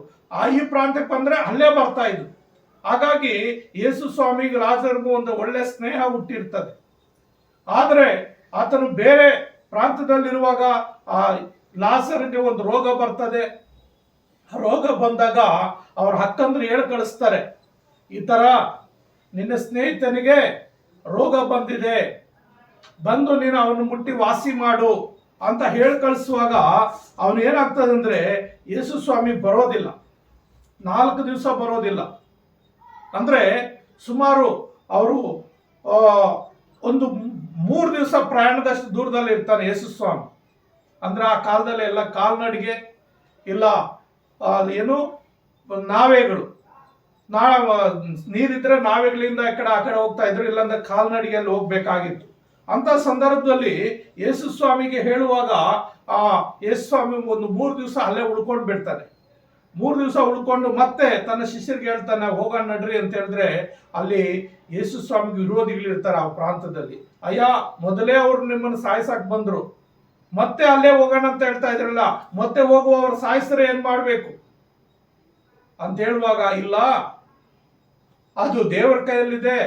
ನಾವು ಇವಾಗ ನಮ್ಮ ಸಹೋದರ ಸತ್ತು 4 ದಿವಸ ಆಗಿದೆ, ನಾವು ಹೋಗೋಣ ಅಂತೇಳಿ ಬರುವಾಗ ಅಲ್ಲೇನಾಗುತ್ತಂದ್ರೆ ಬಂದು ಅಲ್ಲಿ ನೋಡುವಾಗ ಏನಾಗುತ್ತೆ, ಅವ್ರ ಅಕ್ಕ ಎದುರು ಬರ್ತಾಳೆ, ಈ ತರ ಯೇಸು ಸ್ವಾಮಿ ಬರ್ತಾಳೆ ಅಂತೇಳಿ ಅಕ್ಕ ಬಂದು ಆತನ ಹತ್ರ ಹತ್ಕೊಳ್ತಾಳೆ, ಹೇಳ್ತಾಳೆ, ಅಯ್ಯೋ ನೀನ್ ಇಲ್ಲಿದ್ದಿದ್ರೆ ನನ್ನ ತಮ್ಮನ ಸಾಯ್ತಾ ಇರ್ಲಿಲ್ಲ, ನೀನಿಲ್ಲಿದ್ದಿದ್ರೆ ನನ್ನ ತಮ್ಮನ ಸಾಯ್ತಾ ಇರ್ಲಿಲ್ಲ ಅಂತೇಳಿ ಏನ್ ಹೇಳ್ತಾ ಇದ್ದಾರೆ ನೋಡ್ರಿ. 21ನೇ ವಚನ, ಮಾತಳು ಯೇಸುವಿಗೆ, ಸ್ವಾಮಿ ನೀನು ಇಲ್ಲಿ ಇರುತ್ತಿದ್ದರೆ ನನ್ನ ತಮ್ಮನು ಸಾಯುತ್ತಿರ್ಲಿಲ್ಲ, ಈಗಲಾದರೂ ದೇವರನ್ನು ನೀನು ಏನು ಬೇಡಿಕೊಳ್ಳುತ್ತೀಯೋ ಅದನ್ನು ದೇವರನಿಗೆ ಅನುಗ್ರಹಿಸುವನೆಂದು ಬಲ್ಲೆನು ಎಂದು ಹೇಳಿದಳು. ಯೇಸು ಆಕೆಗೆ, ನಿನ್ನ ತಮ್ಮನು ಎದ್ದು ಬರುವನೆಂದು ಹೇಳಿದನು. ಮಾತಳು, ಸತ್ತವರಿಗೆ ಕಡೆಯ ದಿನದಲ್ಲಿ ಪುನರುತ್ಥಾನವಾಗುವಾಗ ಅವನು ಎದ್ದು ಬರುವನೆಂದು ನಾನು ಬಲ್ಲೆನು ಅಂದಳು. ಯೇಸು ಆಕೆಗೆ, ನಾನೇ ಪುನರುತ್ಥಾನ ಜೀವವಾಗಿದ್ದೇನೆ, ನನ್ನ ನಂಬುವನು ಸತ್ತರು ಬದುಕುವನು, ಮತ್ತು ಬದುಕುತ್ತಾ ನನ್ನ ನಂಬು ಪ್ರತಿಯೊಬ್ಬನು ಎಂದಿಗೂ ಸಾಯುವುದಿಲ್ಲ, ಇದನ್ನು ನಂಬುತ್ತೀಯಾ ಎಂದು ಹೇಳಿದನು. ಅಂದ್ರೆ ಆಕೆ ಹೇಳ್ತಾ ಇದ್ದಾಳೆ, ಹೌದು ಸ್ವಾಮಿ, ದೇವ್ರು ಮತ್ತೊಂದು ಸಾರಿ ಬರ್ತಾನೆ, ಬರುವಾಗ ಸತ್ತವರೆಲ್ಲ ಪುನರುತ್ಥಾನ ಆಗ್ತಾರೆ ಅಂತ ನಾನು ನಂಬ್ತಾ ಇದ್ದೇನೆ ಅಂತ ಹೇಳೋ, ಇಲ್ಲ, ನಾನೇ ಪುನರುತ್ಥಾನವು, ನಾನೇ ಅಂತ್ಯವೂ ಆದಿಯೂ ಅಂತ್ಯವಾಗಿದ್ದೇನೆ, ನನ್ನ ನಂಬೋರು ಸತ್ರು ಬದುಕ್ತಾನೆ ಅಂತ ನೀನು ನಂಬ್ತೀಯ ಅಂತ ಹೇಳುವಾಗ ನಂಬ್ತೇನೆ ಅಂತ ಹೇಳ್ತಾಳೆ. ಆಮೇಲೆ ಅದಕ್ಕೆ ಮುಂದಕ್ಕೆ ಹೋಗ್ತಾಳೆ. ಮುಂದಕ್ಕೆ ಹೋಗುವಾಗ ಅವರಿಬ್ರು ಮನೆಗೆ ಹೋಗುವಾಗ ಎಲ್ಲರೂ ಗೋಳಾಟ, ಅಲ್ಲಿ ಎಲ್ಲರೂ ಗೋಳಾಟ. ಯಾಕೆಂದ್ರೆ ಅವರು ತುಂಬಾ ಒಳ್ಳೆಯವರಾಗಿರ್ತಾರೆ, ಯಾರಿಗೂ ಯಾವುದೇ ರೀತಿಯ ಕೆಟ್ಟದ್ದು ಮಾಡಿದವರಲ್ಲ, ದೇವರ ಆಜ್ಞಾನುಸಾರವಾಗಿ ದೇವರ ಭಯಭಕ್ತಿಯಲ್ಲಿ ಅವರ ಕೆಲಸ ಕಾರ್ಯ ಮಾಡಿಕೊಂಡು, ಮತ್ತು ಅವರಲ್ಲಿ ಅಲ್ಪ ಸ್ವಲ್ಪ ಅತಿಥಿ ಸತ್ಕಾರ ಇರ್ತದೆ. ಯೇಸು ಸ್ವಾಮಿ ಆ ಪ್ರಾಂತ್ಯಕ್ಕೆ ಬಂದ್ರೆ ಯೇಸು ಸ್ವಾಮಿಗೆ ಅವರೇ ಎಲ್ಲ ಸ್ಥಳವನ್ನು ಕೊಡ್ತಾ ಇದ್ರು, ಭೋಜನ ಪದಾರ್ಥವನ್ನು ಕೊಡ್ತಾ ಇದ್ರು, ಆತನ ವಾಕ್ಯ ಕೇಳ್ತಾ ಇದ್ರು, ಇಷ್ಟು ಅವರು ಯೇಸು ಸ್ವಾಮಿ ಸಂತೋಷ ಪಡಿಸ್ತಾ ಇದ್ರು. ಅಂತ ಒಳ್ಳೆ ಕುಟುಂಬಕ್ಕೆ ಅಲ್ಲೇನಾಗಿದೆ, ಆ ಒಂದು ಯೇಸು ಸ್ವಾಮಿಗೆ ಸ್ನೇಹಿತನಾದಂಥವನು ಸತ್ತು ಹೋಗ್ಬಿಟ್ಟಿದ್ದಾನೆ. ಅಲ್ಲಿ ಸತ್ತು ಹೋಗುವಾಗ ಅಲ್ಲಿ ಮರಿಯಳಿಗೆ ಹೇಳ್ತಾಳೆ, ಈ ತರ ಯೇಸು ಸ್ವಾಮಿ ಬಂದಿದ್ದಾನೆ, ನಿನ್ ಕರೀತಾ ಇದ್ದಾನೆ ಅಂತ ಹೇಳುವಾಗ ಆಕೆ ಕೂಡ ಹೋಗಿ ಆತನ ಹತ್ರ ಹತ್ಕೊಳ್ತಾಳೆ. ಮತ್ತು ಆ ಎಲ್ಲ ನೋವು ಮನೆ ಹತ್ರ ಬರುವಾಗ, ಮನೆ ಹತ್ರ ನೋಡುವಾಗ ಅಲ್ಲಿ ಒಂದು ಜನರ ನೋವು, ಆ ಗೋಳಾಟ. ಯಾಕಂದ್ರೆ ಇಡೀ ಊರೇ ಆಳ್ತಾ ಇರ್ತದೆ, ಅಷ್ಟು ಒಳ್ಳೆ ಕುಟುಂಬ ಆಗಿರ್ತದೆ. ಊರು ಆಳುವಾಗ ನಾವು ನೋಡ್ತೇವೆ, 35ನೇ ವಚನ ನೋಡುವಾಗ, ಯೇಸು ಕಣ್ಣೂರು ಬಿಟ್ಟನು ಅಂತಿದೆ. ಅಂದ್ರೆ ಆ ಒಂದು ನೋವು, ಆ ಒಂದು ಆಕ್ರಂದನ, ಆ ಒಂದು ಬಾಧೆ ನೋಡಿ ಯೇಸು ಸ್ವಾಮಿ ಕೂಡ ಕಣ್ಣೀರು ಬಂದ್ಬಿಡ್ತಾರೆ. ಯೇಸು ಸ್ವಾಮಿ ಕೂಡ ಆ ಸಮಯದಲ್ಲಿ ಅತ್ತ ಬಿಡ್ತಾನೆ. ಯೇಸು ಸ್ವಾಮಿ ಕೂಡ ಆ ಒಂದು ಘಟನೆ ನೋಡಿ ಆತನು ಕೂಡ ಕಣ್ಣೀರು ಬಿಟ್ಟನಂತ ಹೇಳ್ತಾರೆ. ಅಷ್ಟು ದುಃಖವಾಗಿಬಿಡ್ತದೆ. ಆಮೇಲೆ ಮುಂದಕ್ಕೆ ಆತನು ಹೇಳ್ತಾನೆ, ಏನಂತ, ಎಲ್ಲಿ ಆ ಸಮಾಧಿ ಎಲ್ಲಿದೆ, ನಡ್ರಿ ಅಲ್ಲಿ ಹೋಗೋಣ ಅಂತ ಹೇಳುವಾಗ ಅಲ್ಲಿ ಅನೇಕರು ಹೇಳ್ತಾರೆ, ಈತನು ಆ ಕುರುಡನಿಗೆ ಕಣ್ಣು ಕೊಟ್ಟನಲ್ಲ, ಈ ಮನುಷ್ಯನು ಸಾಯದ ಹಾಗೆ ಮಾಡಲಾರದೆ ಇದ್ದಾನೆ ಅಂದರು. ಯೇಸು ತನ್ನಲ್ಲಿ ತಿರುಗಿ ನೊಂದುಕೊಳ್ಳುತ್ತಾ ಸಮಾಧಿಯ ಬಳಿಗೆ ಬಂದನು. ಅದು ಗವಿಯಾಗಿತ್ತು, ಅದರ ಬಾಯಿಗೆ ಒಂದು ಕಲ್ಲು ಅನಿಸಿತ್ತು. ಯೇಸು ಆ ಕಲ್ಲನ್ನು ತೆಗೆದು ಹಾಕ್ರಿ ಅನ್ನಲು ತೀರಿ ಹೋದವನು ಅಕ್ಕನಾದ ಮಾರ್ತಳು, ಸ್ವಾಮಿ, ಅವನು ಸತ್ತು 4 ದಿವಸವಾಯಿತು, ಈಗ ನಾತ ಹುಟ್ಟಿದೆ ಅಂದಳು. ಏನು, 4 ದಿವಸ ಆಗ್ಬಿಟ್ಟಿದೆ. ಮನುಷ್ಯನಿಗೆ ಒಂದು ದಿವಸ ಅಂದ್ರೆ 24 ಗಂಟೆ ತನ್ನ ದೇಹ ಹಾಗೆ ಇರ್ತದೆ. 24 ಗಂಟೆ ದಾಟಿದೆ ಅಂದ್ರೆ ಮನುಷ್ಯನ ಶರೀರ ತಾನಾಗೆ ತಾನೇ ಕ್ಷೀಣಿಸಿ ಹೋಗ್ತದೆ, ಜಿಟ್ಟಿನ ತರ ಮಾರ್ಪಾಟಾಗ್ತದೆ, ಹೊಟ್ಟೆಯಲ್ಲಿ ಹುಳುಗಳು ಸ್ಟಾರ್ಟ್ ಆಗ್ತದೆ, ವಾಸನೆ ಬರ್ತದೆ, ಮನುಷ್ಯನ ಶವ ಕುಳ್ಳಕ್ಕೆ ಸ್ಟಾರ್ಟ್ ಆಗ್ತದೆ, ಕೊಳೆಯೋಕ್ಕೆ ಸ್ಟಾರ್ಟ್ ಆಗ್ತದೆ. ಆ ಸಮಯದಲ್ಲಿ ಏನಾಗುತ್ತಂದ್ರೆ 4 ದಿವಸ ಅಂದ್ರೆ ಆ ಗಮ್ ಟೈಪ್ ಆಗಿ ಹೋಗ್ತದೆ, ಶರೀರ ಫುಲ್ ಮೆತ್ತಗಾಗಿ ಹೋಗ್ತದೆ. ನಾವೇನಾದ್ರೂ ಗಮ್ ಉಟ್ಕೊಂಡ್ರೆ ಹೆಂಗೆ ಅಂಟ್ಕೊಳ್ತದ ಕೈಗೆ, ಆ ರೀತಿ ಆಗೋಗ್ತದೆ. ಆ ರೀತಿ 4ನೇ ದಿವಸಕ್ಕೆ ಮನುಷ್ಯನ ಶರೀರ ಬದಲಾಗಿರುತ್ತೆ. ಅದಕ್ಕಾಗಿ ಕೇಳ್ತಾಳೆ, ಆಗ್ಲೇ ಆತನ ಶರೀರ ನಾದಕ್ಕೆ ಬಂದಿದೆ ಅಂತ ಹೇಳುವಾಗ ಯೇಸು ಆಕೆಗೆ ಏನ್ ಹೇಳ್ತಂದ್ರೆ, ನೀನು ನಂಬಿದರೆ ದೇವರ ಮಹಿಮೆಯನ್ನು ಕಾಣುವಿ. ನೀನು ನಂಬಿದರೆ ಏನ್ ನಂಬೇಕು? ದೇವರಿಗೆ ಯಾವುದು ಅಸಾಧ್ಯವಿಲ್ಲ, ದೇವರು ಸತ್ತವನ್ನು ಎಬ್ಬಿಸಬಲ್ಲನು ಎಂಬುದಾಗಿ ನೀನು ನಂಬಿದರೆ ಆ ಕೊಳ್ತಂತ ಶರೀರಕ್ಕೆ ದೇವರು ಏನ್ ಮಾಡ್ತಾನೆ, ಮತ್ತೆ ಹೊಸ ಜೀವ ಕೊಟ್ಟು ಹೊಸ ಶರೀರ ಕೊಟ್ಟು ಎಬ್ಬಿಸಬಲ್ಲನು ಅಂತ ಹೇಳಿ ಅಲ್ಲಿ ಹೇಳಿ ಮುಂದಕ್ಕೆ ಬಂದು ಯೇಸು ಆ ಕಲ್ಲನ್ನು ತೆಗೆದು ಹಾಕಿದ್ರು. ಕಲ್ಲನ್ನು ತೆಗೆದು ಹಾಕುವಾಗ ಯೇಸು ಕಣ್ಣೆತ್ತಿ ಮೇಲಕ್ಕೆ ನೋಡಿ, ತಂದೆಯೇ, ನೀನು ನನ್ನ ಪ್ರಾರ್ಥನೆ ಕೇಳಿದಕ್ಕಾಗಿ ನಿನಗೆ ನಿನ್ನನ್ನು ಕೊಂಡಾಡುತ್ತೇನೆ ಅಂದ್ರೆ ಆತನು ಪ್ರತಿದಿನ ಮುಂಚಾನೆ ಎದ್ದು ಪ್ರಾರ್ಥನೆ ಮಾಡ್ತಾ ಇದ್ದಾನಂತ. ಮಾರ್ಕನ ಬರೆದ ಸುವಾರ್ತೆ 1ನೇ ಅಧ್ಯಾಯ 35ನೇ ವಚನದಲ್ಲಿದೆ. ಪ್ರತಿದಿನ ಆತನ ಮುಂಜಾನೆ ಹೋಗಿ ಅಡವಿಗೆ ಹೋಗಿ ಪ್ರಾರ್ಥನೆ ಮಾಡ್ತಾ ಇದ್ದ. ಯಾಕಂದ್ರೆ ಆ ದಿನದಲ್ಲಿ ಆತನ ಏನೇನು ಕಾರ್ಯಗಳು ಮಾಡಬೇಕು ಎಲ್ಲ ಕಾರ್ಯಗಳು ಮಾಡೋದಕ್ಕಾಗಿ ಮೊದಲು ದೇವರ ಹತ್ರ ಮೊಣಕಾಲೂರಿ ಇಷ್ಟು ಸಮಯ ಅಂತ ಪ್ರಾರ್ಥನೆ ಮಾಡ್ತಾ ಇದ್ದ. ಆ ಪ್ರಾರ್ಥನಾ ಶಕ್ತಿ ಮತ್ತು ಆತನ ದೇವಕುಮಾರನಾಗಿದ್ದನು, ಮನುಷ್ಯ ಕುಮಾರನಾಗಿದ್ದನು. ದೇವರ ಶಕ್ತಿ ಆತನಲ್ಲಿತ್ತು ಮತ್ತು ಆತನ ತಂದೆಯಾದ ದೇವರಿಗೆ ಮೇಲಕ್ಕೆತ್ತಿ, ದೇವರೇ, ನನ್ನ ಪ್ರಾರ್ಥನೆ ಕೇಳಿ ಈ ಮಗನನ್ನು ಬದುಸುವುದಕ್ಕಾಗಿ ಸ್ತೋತ್ರ ಅಂತ ಹೇಳಿ ದೇವರನ್ನ ಕೊಂಡಾಡಿ ಏನಾಗ್ತಾ ಇದ್ದಾನೆ ಅಲ್ಲಿ, ನೀನು ಯಾವಾಗಲೂ ನನ್ನ ಪ್ರಾರ್ಥನೆ ಕೇಳುವನಾಗಿದ್ದಿ ಎಂದು ನನಗೆ ಗೊತ್ತೇ ಇದೆ, ಆದರೂ ನೀನೇ ನನ್ನನ್ನು ಕಳಿಸಿಕೊಟ್ಟಿ ಎಂದು ಸುತ್ತಲೂ ನಿಂತಿರುವ ಜನರು ನಂಬುವ ಅಂತೆ ಅವರಿಗೋಸ್ಕರ ಈ ಮಾತನಾಡಿದೆ ಎಂದು ಹೇಳಿದನು. ಅದನ್ನು ಹೇಳಿದ ಮೇಲೆ ದೊಡ್ಡ ಶಬ್ದದಿಂದ, ಲಾಜರನೇ ಹೊರಗೆ ಬಾ ಎಂದು ಕೂಗಿ ಸತ್ತಿದ್ದವನು ಹೊರಗೆ ಬಂದನು ಎಂಬುದಾಗಿ ನೋಡ್ತೇವೆ.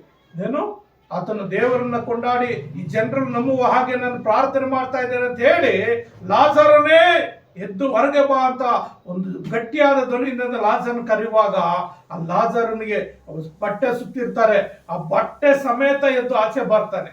ಆಚೆ ಬಂದು ಬಟ್ಟೆ ಬಿಚ್ಚಿ ನೋಡ್ರಿ ಅಂತ ಹೇಳುವಾಗ ಆ ಬಟ್ಟೆ ಬಿಚ್ಚಿದಾಗ 4 ದಿವಸಕ್ಕಾದ್ರೆ ಏನಾಗುತ್ತೆ, ಶರೀರ ಕೊಳೆತೋಗಿರ್ತದೆ, ಜಿಡ್ಡಾಗೋಗಿರ್ತದೆ, ಮೆತ್ತಗಾಗೋಗಿರ್ತದೆ, ಅವನಲ್ಲಿ ಯಾವುದೇ ಶಕ್ತಿ ಇರೋದಿಲ್ಲ. ಆದರೆ ಆ ಶರೀರಕ್ಕೆ ಏನೂ ಆಗಿರಲ್ಲ, ಹಾಗೇ ಇರ್ತಾನೆ. ಮೊದಲು ಹೆಂಗಿದ್ದನೋ ಹಾಗೆ ಇರ್ತಾನ್ರಿ. ಆದ್ರಿಂದ ಪ್ರಿಯರೇ, ಅನೇಕ ಸಾರಿ ರೋಗಗಳು, ದೇವರು ನಮ್ಗೆ ರೋಗಗಳನ್ನ ಯಾಕೆ ಕೊಡುತ್ತಾನಂದ್ರೆ, ನಾವು ನೋಡ್ರಿ, ಒಂದೊಂದು ಸಾರಿ ನಾವು ಮಾಡಿದ ಪಾಪಗಳಿಗಾಗಿ ನಮ್ಗೆ ರೋಗ ಬರ್ತದೆ, ಮತ್ತು ಏನು ಪರೀಕ್ಷೆಗಾಗಿ ರೋಗ ಬರ್ತದೆ, ಮತ್ತು 3ನೇದಾಗಿ ಗುಣಗುಟ್ಟುವುದರಿಂದ ರೋಗಗಳು ಬರ್ತದೆ, 4ನೇದಾಗಿ ಸಾವಾದ್ರೂ ರೋಗವಾದ್ರೂ ಒಂದು ಸಾಕ್ಷಿಗಾಗಿ, ದೇವರ ಒಂದು ಸಾಕ್ಷಿಗಾಗಿ ರೋಗಗಳು ಬರ್ತದೆ. ಆತರ ಪ್ರಿಯರೇ, ನಾವುಗಳು ದೇವರ ಆಜ್ಞಾನುಸಾರವನ್ನು ಜೀವಿಸುವಾಗ ಖಂಡಿತ ರೋಗಗಳು ನಮ್ಮನ್ನು ತಾಕೋದಿಲ್ಲ. ಒಂದು ವೇಳೆ ರೋಗಗಳು ತಾಕ್ತಾ ದೇವರಿಗೆ ಸ್ತೋತ್ರವಾಗಲಿ, ಆ ರೋಗ ಏನು ಮಾಡೋದಿಲ್ಲ. ಅಯ್ಯೋ, ಯಾರು ಪೌಲನ್ನು 3 ಸಾರಿ ಪ್ರಾರ್ಥನೆ ಮಾಡ್ತಾರೆ ದೇವರಿಗೆ, ತಂದೆ ಈ ರೋಗದಿಂದ ನನ್ನ ಬಿಡಿಸು ಅಂತ ಹೇಳುವಾಗ 2 ಕೊರಿಂಥ 12:9 ನನ್ನ ಕೃಪೆ ನಿನಗೆ ಸಾಕು ಅಂತ ಹೇಳ್ತಾನೆ. ಅಂದ್ರೆ ದೇವರ ಕೃಪೆ ಇದ್ರೆ ಯಾವ ರೋಗ ನಮ್ಮನ್ನು ಏನು ಮಾಡಕ್ಕಾಗಲ್ಲ, ಯಾವ ಕಷ್ಟ ನಮ್ಮನ್ನು ಏನು ಮಾಡಲ್ಲ, ಯಾವ ಶೋಧನೆ ನಮ್ಮನ್ನು ಏನು ಮಾಡಲ್ಲ, ಯಾವ ದುಷ್ಟರು ನಮ್ಮನ್ನ ಹತ್ರ ಬರಕ್ಕಾಗೋದಿಲ್ಲ. ಆದ್ರಿಂದ ದೇವರ ಕೃಪೆಗಾಗಿ ನಾವು ಏನ್ ಮಾಡ್ಬೇಕು? ದೇವರ ಸನ್ನಿಧಿಯಲ್ಲಿ ಜೀವಿಸಬೇಕು, ದೇವರೊಟ್ಟಿಗೆ ನಾವು ಸಂಬಂಧ ಬೆಳೆಸ್ಕೋಬೇಕು. ಬೆಳಿಗ್ಗೆ, ಮಧ್ಯಾಹ್ನ, ಸಾಯಂಕಾಲ ನಮಗೆ ಸಮಯ ಸಿಕ್ಕಿದಾಗಲ್ಲ ಪ್ರಾರ್ಥನೆಯಲ್ಲಿ ದೇವರೊಟ್ಟಿಗೆ ಸಂಪರ್ಕ ಇಟ್ಕೊಂಡು ದೇವರೊಂದಿಗೆ ಮಾತನಾಡ್ತಿರುವಾಗ ದೇವರೇನ್ ಮಾಡ್ತಾನೆ? ನಮ್ಮನ್ನು ಕಾಪಾಡ್ತಾನೆ. 4 ವಿಧಗಳಲ್ಲಿ ರೋಗಗಳು ಬಂದ್ರು ನಾವು ದೇವರಿಗಾಗಿ ಜೀವಿಸುವಾಗ ಖಂಡಿತ ದೇವರು ಯಾವ ರೋಗ ನಮ್ಮನ್ನು ತಾಕದೆ, ಒಂದು ವೇಳೆ ರೋಗ ಇದ್ರೂ ಕೂಡ ಆ ರೋಗ ನಮ್ಮನ್ನು ಏನು ಮಾಡದೆ ಎಲ್ಲದನ್ನ ಬಿಡಿಸಲಿಕ್ಕೆ ದೇವರು ಶಕ್ತನಾಗಿದೆ ಅಂತ ದೇವರಿಗೆ ಸ್ತೋತ್ರವಾಗಲಿ. ಪ್ರಾರ್ಥನೆ ಮಾಡ್ಕೊಳ್ಳೋಣ. ಪ್ರೀತಿಯುಳ್ಳ ಯೆಸಯ್ಯ, ನಿನ್ನ ಪರಿಶುದ್ಧವಾದ ನಾಮಕ್ಕೆ ಸ್ತೋತ್ರ ಸ್ವಾಮಿ. ಅಪ್ಪ, ಈ ಸಮಯದಲ್ಲಿ ಅಪ್ಪ ನಿನ್ನ ಮಾತು ಕೇಳುತ್ತಾರ ಎಲ್ಲ ನಿನ್ನ ಮಕ್ಕಳ ನೀನು ಆಶೀರ್ವದಿಸಪ್ಪ, ನೀನು ಆಶೀರ್ವದಿಸಪ್ಪ. ಹೌದು ಸ್ವಾಮಿ, ರೋಗಗಳು ಯಾಕೆ ಬರ್ತದೆ, ದೇವರು ಯಾಕೆ ರೋಗಗಳು ಅನುಮತಿ ಕೊಡ್ತಾನೆ ಎಂಬುದಾಗಿ ನಾನು ನೋಡುವಾಗ ಸ್ವಾಮಿ ಅಪ್ಪ, ಈ ಒಂದು ಮಾಡಿದ ಪಾಪಗಳಿಗಾಗಿ ರೋಗ ಬರ್ತದೆ ಸ್ವಾಮಿ. ಆದ್ರಿಂದ ನಾವು ಯಾರು ಪಾಪಗಳು ಮಾಡದೆ ದೇವರ ಆಜ್ಞಾನುಸಾರ ಜೀವಿಸುವಂತೆ ದೇವರೇ ನಿನ್ನ ಮಕ್ಕಳನ್ನು ಆಶ್ರಯಿಸಪ್ಪ. ಪರೀಕ್ಷೆಗಾಗಿ ರೋಗ ಬರ್ತದೆ ಸ್ವಾಮಿ. ಯೋಬನನ್ನು ಪರೀಕ್ಷಿಸಿದ ರೀತಿಯಲ್ಲಿ ಅನೇಕ ಸಮಯಗಳಲ್ಲಿ ನಿನ್ನ ನಂಬಿದ ಮಕ್ಕಳಿಗೆ ಅಪ್ಪ ಪರೀಕ್ಷೆಗೆ ರೋಗಗಳು ಬರ್ಬೋದು, ಆದ್ರೆ ಅದರಿಂದ ನೀನು ಜಯ ಕೊಡ್ಲಿಕ್ಕೆ ನೀನು ಶಕ್ತನಾಗಿದೆ. ಅದಕ್ಕಾಗಿ ಸ್ತೋತ್ರ ಸ್ವಾಮಿ. ಗುಣಗುಟ್ಟುವುದರಿಂದ ರೋಗಗಳು ಬರ್ತದೆ ಸ್ವಾಮಿ. ಹಾಗಾಗಿ ನಾವ್ಯಾರು ಗುಣಗುಟ್ಟದ ಹಾಗೆ ಸ್ವಾಮಿ ಅಪ್ಪ ದೇವರ ಭಯಭಕ್ತಿಯಲ್ಲಿ ದೇವರ ಆಜ್ಞಾನುಸಾರವಾಗಿ ಜೀವಿಸುವಂತೆ ದೇವರ ಸಹಾಯ ಮಾಡು. ಮತ್ತು ನಿನಗೆ ಸಾಕ್ಷಿಗಾಗಿ ಸ್ವಾಮಿ, ರೋಗ ಬಂದ್ರು, ಮರಣ ಬಂದ್ರು, ಏನೇ ಬಂದ್ರು ಸ್ವಾಮಿ, ಅದನ್ನ ನಾಮ ಮಹಿಮೆಗಾಗಿ ರೋಗ ಬರ್ತದೆ ಅಂತ ನಾವು ನೋಡ್ಕೊಪಟ್ಟು ಸ್ವಾಮಿ. ಸಾವು ಬರ್ತದೆ, ಆದರೆ ಸಾವಿನಿಂದ ಬದುಸಲು ನೀನು ಶಕ್ತನಾಗಿದೆಯಪ್ಪ. ಅದಕ್ಕಾಗಿ ಸ್ತೋತ್ರ. ಈ ಮಾತನ್ನು ಕೇಳಿದೆ ನನ್ನ ಮಕ್ಕಳೆಲ್ಲರೂ ನೀನು ಆಶ್ರಯಿಸಿ ನೀವೊಬ್ಬರೇ ಮಹಿಮೆ ಅಂದ್ಕೋಬೇಕೆಂದಾಗಿ ಯೇಸು ನಾಮದಲ್ಲಿ ಪ್ರಾರ್ಥಿಸುತ್ತೇನೆ ತಂದೆಯೇ. ಆಮೇನ್, ಆಮೇನ್, ಆಮೇನ್.